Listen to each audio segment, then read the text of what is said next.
We open once again, because this is a Kenichi Yamada script, on fucking padding. Netto and Rush racing to reach a limited release type of chocolate shaped like a bone. So I'm guessing since Rush is an AI dog, that the chocolate is poisonous to dogs thing wouldn't apply.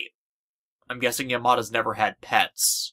This race almost ends up killing Netto, when he ends up bumping straight into a dimensional area barrier hidden within a building that has no other sign that it's there. Netto managing to rebound into the barrier now that he's had time to train his body to improve his speed in piercing it. Netto reports the incident, the following Net Police raid, finding the building was being used to transport and store large quantities of physical dark chips for later distribution worldwide. A huge break in their case, as their production facility cannot be that far from the safe house, that Netto only found by accident. This earns him unending praise for how big a deal this find is, even from people outside the Net Police who don't know Netto's a net saver, which starts to go to his head. After all, aside from one meetup with his fellow net savers where he was more at the forefront of beating their enemies, Netto's basically been waging a one-man war against their operations as far as he knows. It is understandable. It would start to get to him after some point that he's being recognized as specially talented at this, both considering his age, and with context of everyone around him infrequently treating him like an imbecile, when that isn't showcased half the time, and the subsequent refusal to help him not be like that getting unconditionally positive feedback for once from everyone around him would result in that kind of reaction. Regardless, Nebula, as the Dark Chip Syndicate has finally been named within the series for me to refer to them by that, actually has more storehouses than the ones Netto found. So they can afford to lose the stockpile there. But they're not above trying to punish Netto for making them lose their resources. Thus gets Shademan to send out one of his Dark Lloyds to attack him, as Netto in turn is convinced that he can't stumble across the Dark Chip factory in the region in the same way he stumbled across that stockpile, chasing that feeling of praise that, while not completely out of character, does tend to feel slightly excessive. After all, Netto has saved the world a few times already, and it didn't get to him like this.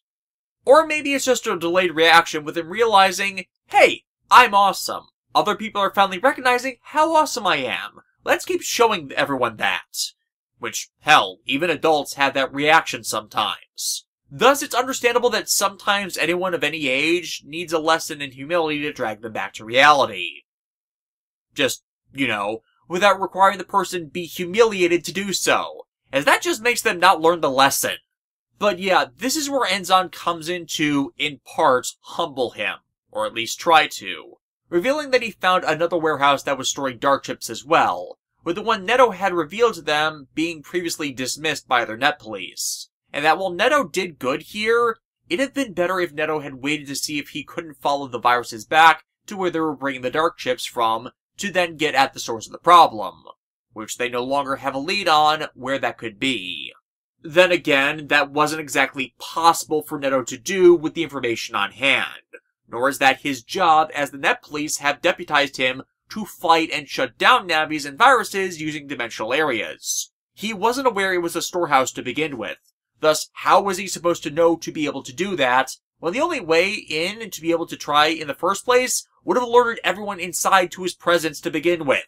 This is where the episode thus shows more of its flaws. Netto is inexplicably acting over-arrogant over an achievement he didn't really earn, and the way his actions are being critiqued by Enzan, and by proxy Mail, are in the context of things that he had no way of realistically doing.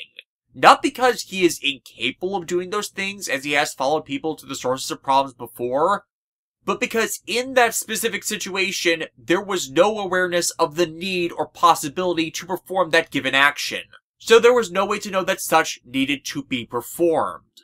Thus, Enzan isn't wrong that actually finding the source would have justified that praise by and large, but no one slotted into that same circumstance would have been able to do better.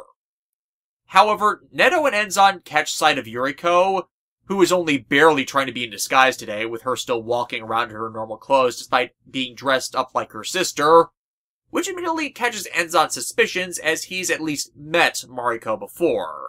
And as I said before, Yuriko's disguise is an effective and understandable one.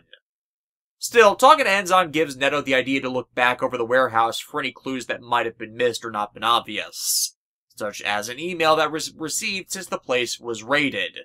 That, of course, is the lure for the Darkloid's trap for Netto. And because Netto thinks that due to the raid being publicized, they might already be in the process of evacuating the factory, understandably doesn't think to inform Meijin or anyone else. This doesn't come off as an egotistical, only I can do this thing either. Especially since, well, again, Netto's been the only one thus far in the series that has been able to fight anything that emerges into reality. So even if he did, he's not been wrong on that. But it definitely feels like a I've not been trained in protocol, thus calling in to report a location I'm looking into has slipped my mind moment. Where again, I can see anyone doing that, not just Netto on an ego high. Said facility is an abandoned factory, the kind of place you'd think would be a high priority for the police to check out. While Enzan in turn manages to succeed in following Yuriko to a different location. Netto tries searching the facility he was led to, only finding the place covered in dirt and dust. And it's only by luck he finds a secret door, leading to just more dust, dirt, and sand. Oh, and also metal shutters sealing him in the room. While Enzan finds the place he in turn was led to was yet another storehouse. And this is Yuriko's scheme to get rid of both of them. Netto's been sealed in a room where he can't use cross-fusion to get out, which is summarily filled with sand. And Yuriko's already cleared out the factory, setting it to collapse around Enzan. Unfortunately for this plan to kill them, they did not think to remove the system jacks from the rooms so Rockman could save Netto regardless.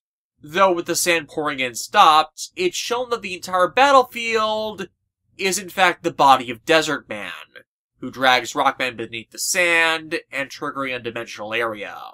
Wait, why? You could have trapped Rockman, then continue to have sand poured down on him while Rockman's occupied, preventing the two from coming together. Yeah, navigating the real world invokes a bigger threat, but keeping them separated would allow either one or the other to lose the advantages needed to survive. And sure enough, that's what happens. Netto even calling out how Desert Man screwed over this plot by coming into reality. And just like Crocodile in One Piece, Netto finds Aqua Chips cause Desert Man's body to not be able to disassemble to avoid damage. But unfortunately, Netto isn't able to force Desert Man to retreat before the point he runs out of chips in the PET, and can't de-transform in the midst of battle in order to be able to load more to finish him off. And like in the game, you can only dodge Desert Man's attacks so much for so long before the damage starts adding up, cross-fusion failing them entirely.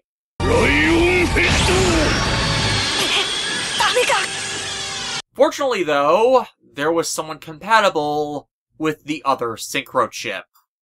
And it's time for Enzan to install a Mega Ranger.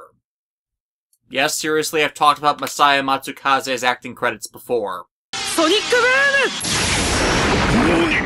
And yeah, Cross Fusion Blues looks great. Blues.exe was already a top-tier design, and adding another Mega Man Zero homage in the form of Enzan's hair extending down his body really sells it, as does Enzan's prior analytical abilities playing well off this situation, where Desert Man's true form was actually hiding in plain sight, forcing him to retreat, and the episode once more ending without a plot resolution? What the hell? And it's not even like this is continued on in the next episode, for as is a big problem with a number of episodes by certain writers in this series, is they don't have a proper conclusionary wrap-up to them, as if they don't know how to end it. Kenichi Yamada is certainly the most guilty of this, primarily as a consequence of how he wasted time at the start of a given episode, so he runs out of time and doesn't have to write a resolution for his plots afterwards. The wrap-up. We have no moral theater! To completely fail to resolve the Netto's ego needs to be popped subplot of the episode. We have Sahara Death Trap, for Desert Man attempting to bury Netto in the sand. And we have 11th Hour Rescue, for Enzan coming in for the save. And this episode likewise not explaining how he could, considering Yuriko left him in his own death trap that he just gets out of off-screen. This ends up not being a good episode, though it at least attempted to a point to be one. But the problems here are just in the inability to follow through what it seemed to be trying to do, and the resultant fridge logic of, hey, how did they set up all these things like this? and requires a contrived train of thought that ends on, out of nowhere, suspects Netto's teacher of being someone she's not, which Enzon really shouldn't have any insight about, considering some people can't show up all over a city. That, after all, is the strength of Yuriko's disguise in the first place. All in all, despite the premiere of Enzon's cross-fusion form, it leaves a lot to be desired, leading other writers on staff to do cleanup since this writer didn't.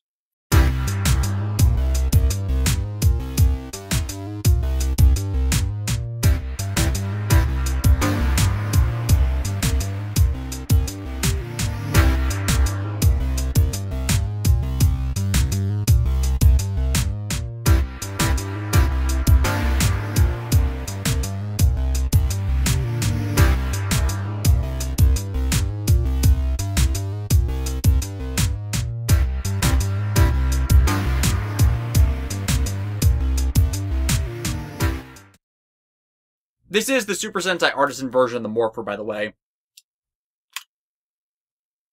Really nice.